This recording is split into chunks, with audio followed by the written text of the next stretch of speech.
রাওয়ালপিন্ডি টেস্টের দ্বিতীয় দিন বাংলাদেশ নাকি পাকিস্তান কাদের জন্য হবে রঙিন। 4 উইকেটে 158 রান নিয়ে দিনের খেলা শুরু করে স্বাগতিকেরা। ওদের ইনিংস দ্রুতই গুটিয়ে দেওয়ার টার্গেটে টাইগাররা। প্রথম সেশনে পাকিস্তানের দাপট, রান পাহাড়ে চড়তে সাউদ শাকিল আর মোহাম্মদ রিজওয়ানের শপথ।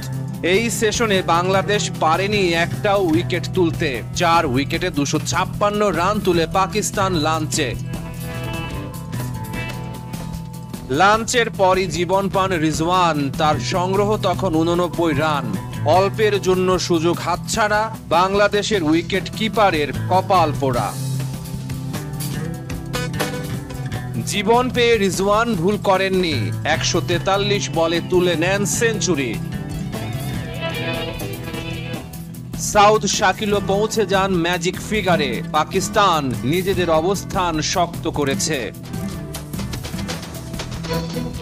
অবশেষে মিরাজ ভাঙেন 240 রানের জুটি। 141 রানে শাকিলের ইনিংসের ইতি। দ্বিতীয় সেশনেও পাকিস্তানের রাজ। চা বিরতি পর্যন্ত সংগ্রহ 367। 25তম ওভারে প্রথম উইকেটে দেখা পান সাকিব আল হাসান। বড় শট খেলতে গিয়ে আউট আগা সালমান। 448 রান তুলে নিজেদের প্রথম ইনিংস ঘোষণা করে পাকিস্তান। 171 রানে অপরাজিত থাকেন রিজওয়ান। শেষ বিকেলে 12 ওভার ব্যাট করার সুযোগ পায় টাইগাররা। দেখে শুনে খেলেন জাকির হাসান আর সাদমান ইসলাম।